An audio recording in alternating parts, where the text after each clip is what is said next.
All right, y'all, it's DIY mini split install time.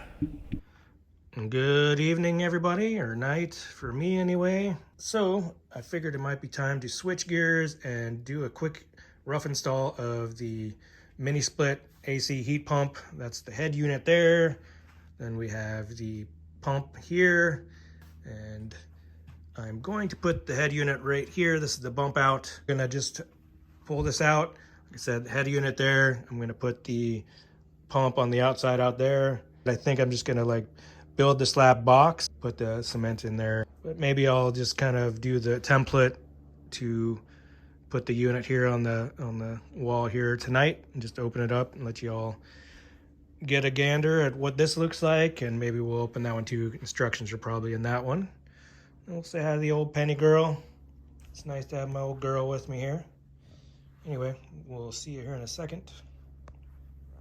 Not gonna lie, it's a little hard seeing my old Penny girl in this old video footage. Okay, so we have the head unit, and then you have this little fancy template that we'll set up here somewhere so that I can get a good bite into some 2x4s here to hang the metal piece on, which I think is probably sitting underneath here.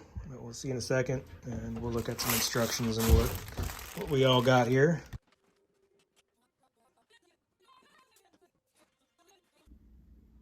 All right, here's the contents of the bag here. And it comes with a little USB controller. It comes with the little remote control, a little mount for the remote control. And the screws are loose in the bag, so be careful when you're taking this thing out of the little bag, because these screws aren't flying, and luckily I found them. They give you some batteries for this remote, some mounting hardware. I believe this is for the drain for the condensation, and I believe that's what it's for, but we'll find out. And this, like I said, is just like your standard in-home to mount on the wall. Well, this one, you can take around. That one stays in one spot.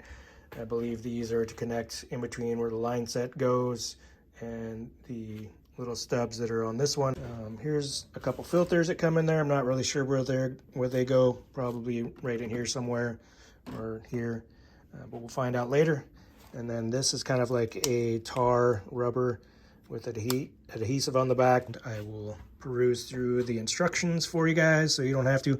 Actually, if you're going to install one of these, I suggest you do that like I'm doing and watch a bunch of other videos like I'm doing, and I've done before, and I will do it again because it's been a while since I put my first one in. But yeah, this is what we got so far, and we will read some instructions and get back to you. Okay, yeah, I found what this is. It's just sound deadening mat, but this just goes along where you connect the line set to this mini line set that comes out of this unit. Where those connections are, you put this deadening mat around it, because some noise can occur, because I believe you have a certain diameter line, and then when you have the connections, it goes to a smaller or wider section, so that'll cause some turbulence and make some noise. So you put that around there to deaden that noise. And then one thing I did read is that you need it 6 inches, or 5.9, not 6 inches, but 5.9 inches at least down from the ceiling. And so I just went 6.5, because I'm assuming I'll have about a 1/2 inch thick ceiling. Or actually just about a 1/4 inch, because we're going to do beadboard up there on the ceiling panels. So anyway, yeah, just putting that backer board up there and putting the hanger in there. Giving the old eyes some better sight there with the glasses. Making sure so I could tell everything's level or not. Yeah. Worked out pretty well there. And then just tracing the hole for the exit. All right, we got the backer up here. Just using this, probably explained it for just a template for now. As a backer, I'm going to use either drywall or most likely tongue and groove, either pine or cedar, when we do the final finishing. But for now, this is what it is, just mainly for the line set to go through. And I used the jigsaw, cut on both sides. And one note is you're supposed to put the outer cut just slightly lower so that line set, and mainly your drain line goes downhill instead of gets backed up if you had it, you know, slightly above this one. So yeah, so it goes down, and it's a bigger hole over there, but we'll work on that tomorrow in the light and you can see it. But for now, we'll push the electrical through and the small line set that's on the top on the head unit through there, set it up, and then tomorrow when it gets light out, we'll connect the pre-charged lines, set up the base unit out here, and then see if we can figure out the electrical. All right, just unwrapping the cord there, getting it closer to the wall so I can feed it out the hole that I cut in, and then slowly bent those copper pipes out so as to not kink them, and I think it worked out well. And getting it all level, and pass the inspection, and starting to open her up. All right, I did some measurements just rough estimate measurements to see where the line set comes down, goes under here at an angle, comes on the other side of that little pier, and then out to here, and it's almost 25 feet. So hopefully the line set I have, which is 25 feet, will make it here. And it does say I have to have 2 feet above it at free. And so I just made this little box. I took an old 2x4 pressure treated off my scrap pile and cut it in, made a little box here, leveled it out fairly well. I'm gonna go get some Quikrete. We'll put some cement in there and let it cure, and then work on cutting the hole in the wall and getting the line set out, and hopefully we'll get this thing in mostly by later today. And yep, and just borrowed that little mixing bucket from my neighbor. Actually had to buy those Quikrete from him, and I bought 4 bags, and it turned out to be just enough, which is funny because I went to the hardware store and I asked for cement mix, but they gave me mortar mix, and the hardware store is like, 20 minutes from my house. So luckily my neighbor is a contractor, and he sold me his bags so I could get this done that day instead of having to wait the next day when I knew a heat wave was coming up. This was done, last summer, 2022, not 2023. And you'll notice a lot of the footage here goes back and forth. This is last, 2022 summer, and then we have some footage coming up from winter of 22, 23, and then finishing off here in the late spring of 2023. So anyway, we got that done here. All right, here's the head unit, or the AC pump, heat pump. And what comes in the box is this little tube here, and this goes through the wall, and you'll cut it for, if however thick your wall is, 2x4 or 2x6. I'll be cutting this down because I have a just over 2x4 thick with the rain screen on it. And this goes on the outer end, and you got your Teflon tapes that you're gonna wrap around your line sets once it's all out from beginning to end. And this goes in here to seal this up once your line set goes through there, so no rodents and things can come through the wall. And this is to build IKEA furniture, or to once you get the line sets on, you'll twist the bolts to allow the refrigerant to go into the lines. And then these little shock pads here go at the base on the feet to dampen vibration and hopefully get it to stay in place. And this is your condensation water line that goes from the head unit out and will drain somewhere. All right, there she is. That was not the lightest thing to move out here, but we got her out here, and the back is still holding up. Anyway, not the prettiest slab I've ever seen, but she'll do the trick, mostly level. But yeah, so we got her here, and I guess you have to have it at least 12 inches from the back end away from a wall. There will be skirting here at some point, and then you have to have 12 inches at least to the back. There'll be skirting back there, which is weird because they want 12 inches, but if you have it on a like a carrier thing where it's like, looks like an L brackets, it only has to be 6 inches away from the wall. I don't know why, if it's on the ground it has to be 12 inches, but if it's up in the air, only 6. Who knows, is what it is. And then supposedly at least 24 inches from the front end here where the electrical and line set goes in. So obviously plenty of room here. There will be a deck coming off here, so there'll be some posts in here somewhere, but I think we'll be good there for that aspect.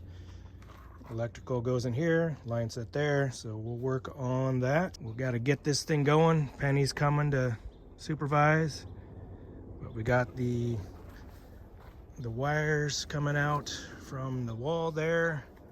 That's the thing I drilled last night. Yep. And so we just have the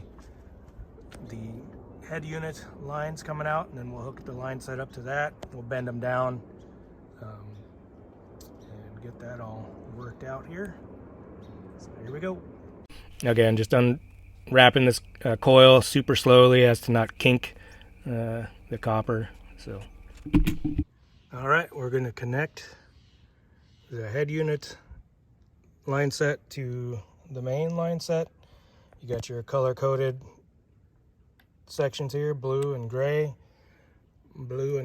and you can't really mess it up because I think well, you can just see that the gray line is much thicker than the blue line, so that helps to figure out which one's which. And then just don't forget to put this up in here, this little doohickey, because once you connect everything, you can't get it on there, so just throw it up there. But now we'll use some wrenches. I should have had 2 crescent wrenches, but I only had one with me, so using a vice grip as well, but I'm not going to put too much pressure on there with that one, so let's do this. And just make sure when you start these out to do hand tightening for as long as you can, so you aren't crossing up threads. So I think it worked out pretty good. All right, so we did get it through the wall here, hooked up here. They seem to go on pretty well. It's kind of interesting when you're hand screwing it on. You can hear the point to where the valves push into each other and open up the gases or whatnot, because you can hear that whoosh real slightly on both of those. This is the drain pipe. I do have the plastic inside, and you just push it on there and let it drain wherever. We'll worry about that after I hook it up. But yeah, we got the lines going through under the bump out here, and you can see them through there. And I did place it pretty well because there is no excess, very little. I'll readjust it in the end, get that piece of wood out of the way and whatnot. But this will be skirting here and here, so it'll come out at some point in there, and we'll hook it up here in a second. This is obviously the electrical hookups. I believe these ones are for the sections from the head unit, and then these ones here are for the 230, or if you have a 120 volt, they all get hooked up on this side. So we'll work on that in a little bit, but for now we're just going to do the line sets onto the line set here. So slowly bend these over. You don't want to bend these too fast so you don't create a kink in one specific spot. Just to slowly just undo them, switching your pressure up. The skinnier one's obviously easier to bend.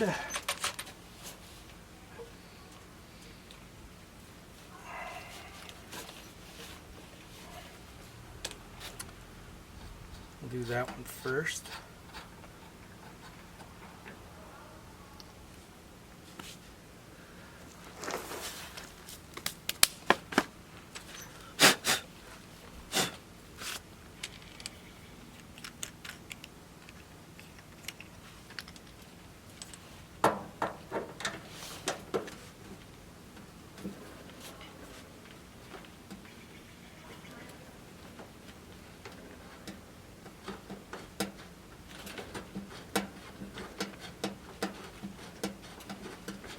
I suggest like kind of wiggling it a little bit, just up and down, back and forth as you screw on the cap, because you want it to go on smoothly and not cross thread.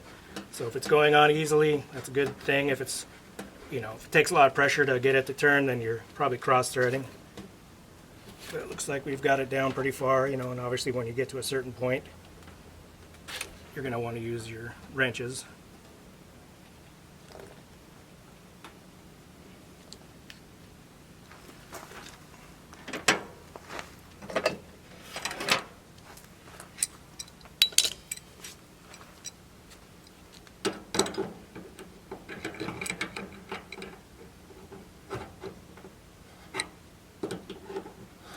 And this one, unlike the head unit, when I was screwing it on, I heard the piercing of the gaskets and then heard the gases interchange between the two lines.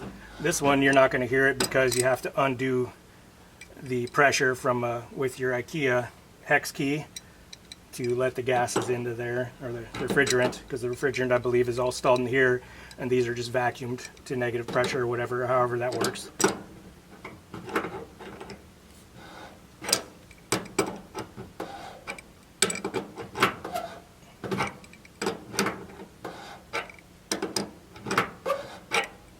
And I'm just keeping pressure on this, you know, kind of keeping it even keel on the end of it here while I'm screwing it on.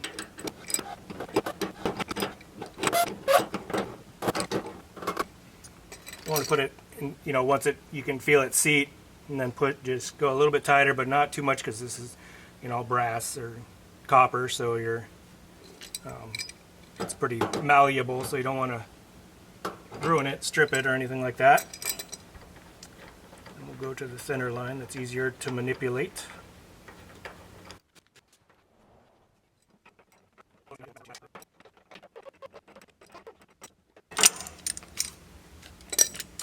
Alright, so we're ready to undo these. Well, I think they're different sizes, maybe not. Set that in the blue cap. I don't know if it really matters at this, you know, putting these back on. And we'll get our little IKEA wrench, set it here. I'm going to get a bottle of soapy water ready to check for vacuum leaks. Hopefully all is well. Be right back.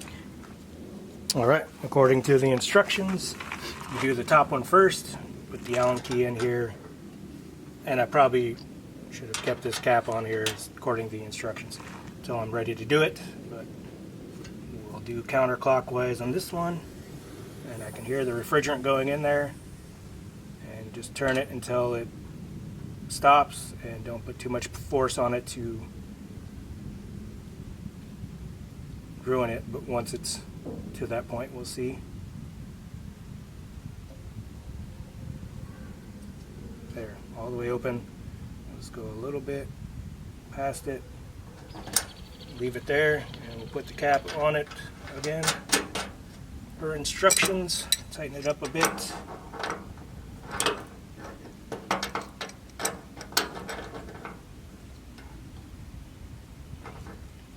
Should be good. Now we'll do the bottom one.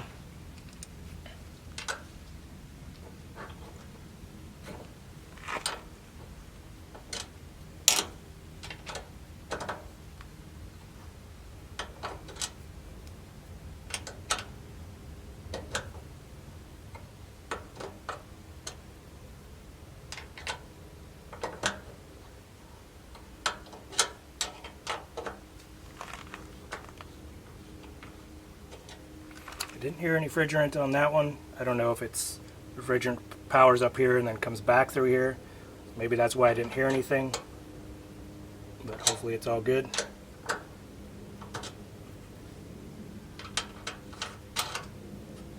Tighten this one back up a bit.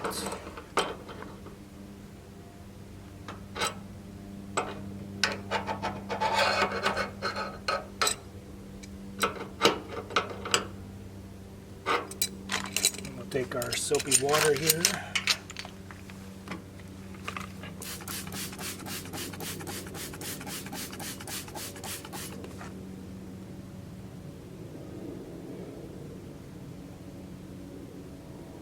I don't see any bubbles,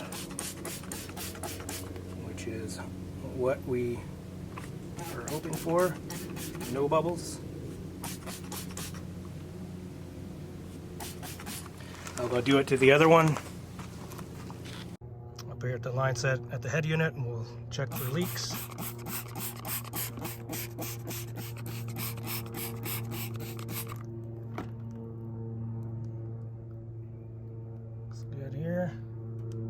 And I got this deadening pads, self-adhesive on this side, so we'll take this the cover, that's backing off, and we'll wrap it around each one of these here to create a tightest seals we can get. It's supposed to keep air away from the connections to hopefully slow or stopped oxidation, and to dampen noise. So all right, there we go. We got one on each section, and just kind of put it on like you would a piece of tape and wrapped it around, or in this case it went this way, but either way. So one for each side, and just kind of did it in the middle of the connect. Actually, I kind of want a little bit farther on the bare line set than the one with the wire. I don't know why. Yeah, just kind of wrapped it around, then just kind of molded it around there to kind of get some good adhesion, and then we'll cover this up and use the Teflon tape or whatever it is, rolls that we got, to cover this all up, and then we'll put the drain pipe extension on here as well. All right, so according to the instructions, obviously this is the ground wire, green, light green. We'll open this, bring the wire up through here. I guess it's pretty solid, so we'll take both off, or at least loosen one of them. We'll ground it out first.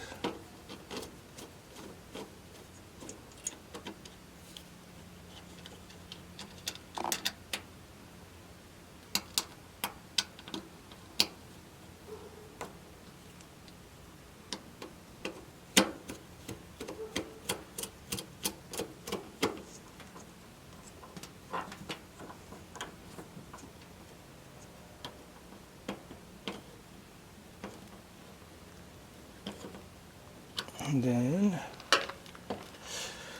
we connect the red one on the far left, which are kind of backwards here. Push this down.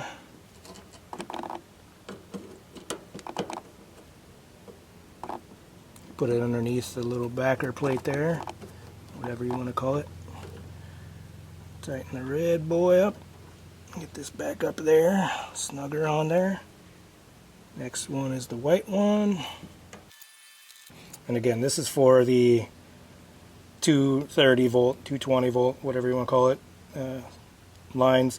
And it looks like for the 115, 110 volt, the color combinations is the same out here on the head unit to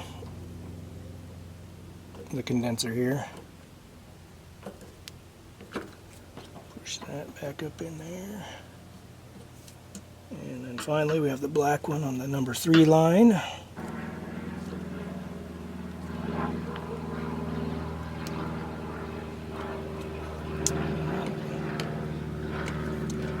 Looks pretty good.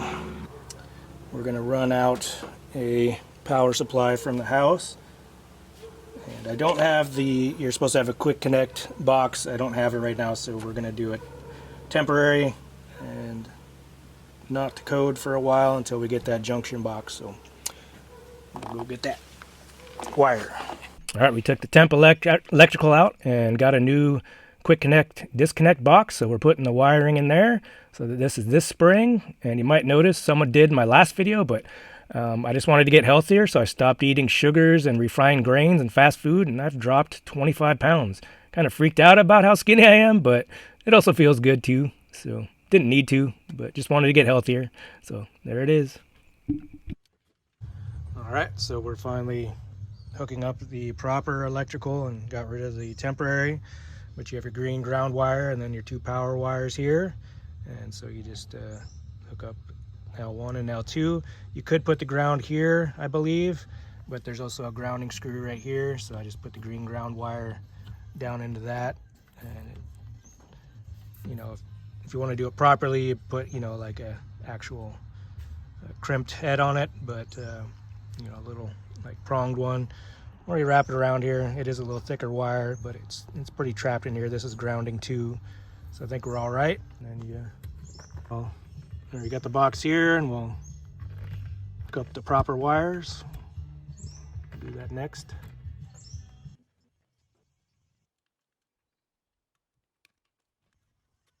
All right, it's been a while since I hooked one of these up, but yeah, so you have the black wire, hot wire coming in. Well, they're both hot because it's 220, but you have, you know, your black wire coming on this side.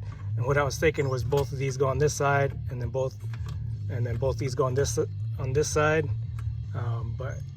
and then they would jump when you put this thing in here. But I forgot that each side, so this would be one connection, and this side would be one connection. So you'll have your black with black here, and so when you put this in here, it'll connect these two, and then you'll have your neutral, although they're both hot because again 220 on this side. So when you have it this way off, it kind of keeps it above the two connections. The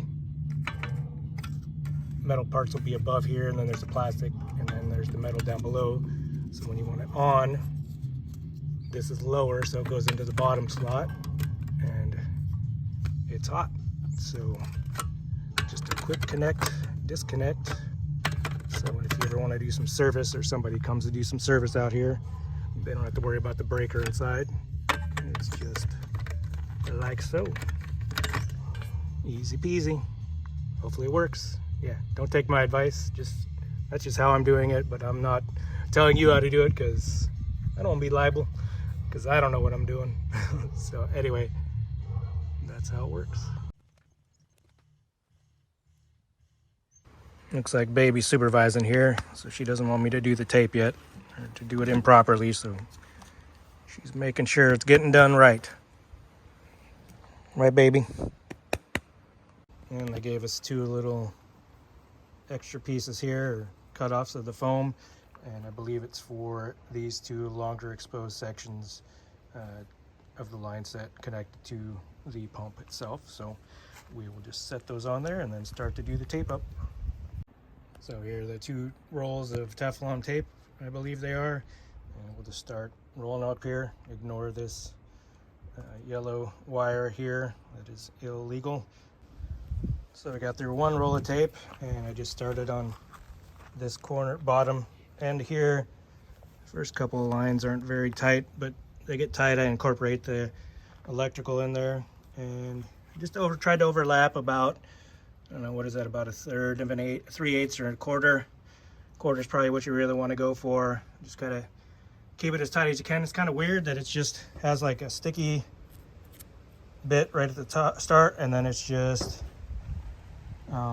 there's no stickiness to the back side of it, so it's not really like tape per se. And I was able to get, I'm hoping, halfway through. We're underneath here. Instead of starting from there and going up, I'm going to go from there down and then try to meet up in there, and I'm assuming we'll end somewhere in there. Well, somehow we were able to get it all the way and match pretty much exactly right up there. The electrical cord kind of was longer than it, longer than the piping that I was wrapping here, so I let it kind of hang out on the outside. And what I'm going to do, I'm not going to use duct tape because that's too sticky. I'm going to get some electrical tape and just wrap that wire up into it and kind of connect the two joining pieces together and tighten them up. So that's what I'll do. So yeah, so now we got this up and we're good for now. And yeah, before we worry about primering this up and putting the plastic cover on here, we just hooked up the water drain pipe, and it's just laying down here in the lower end.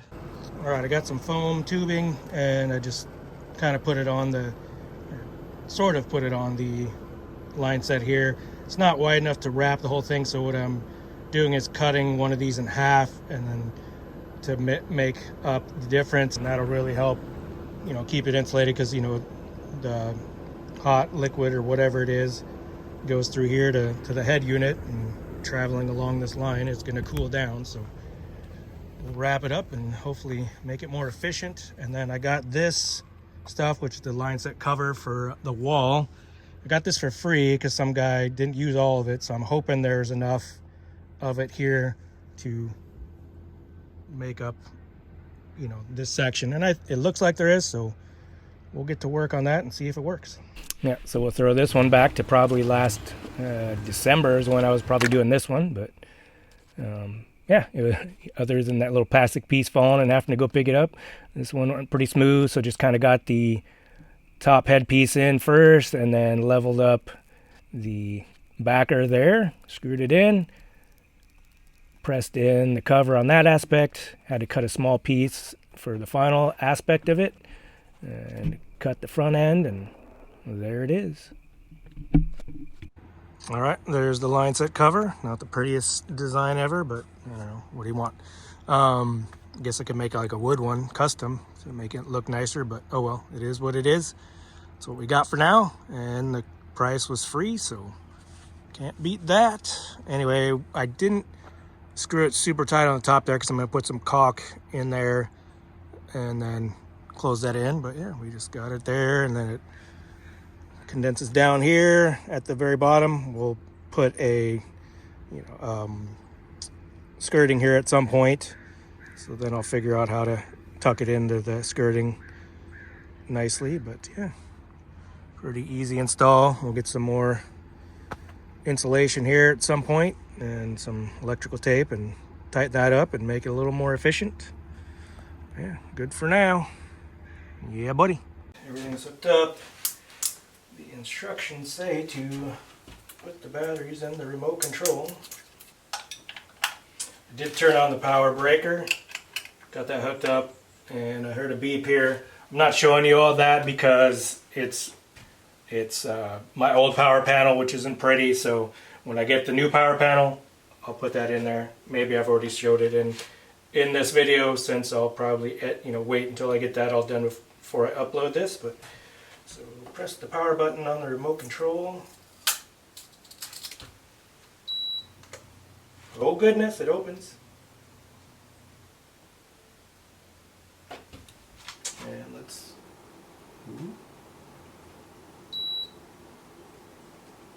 bring it down to like 60 something. There we go.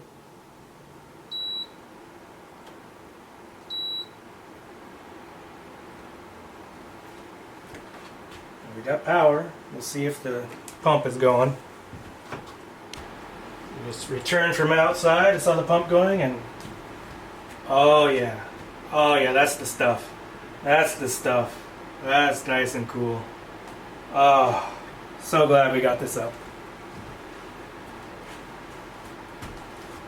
If you don't have one of these, get yourself one of these. And if you're watching this to put yours in, oh, you're going to be happy once it's in.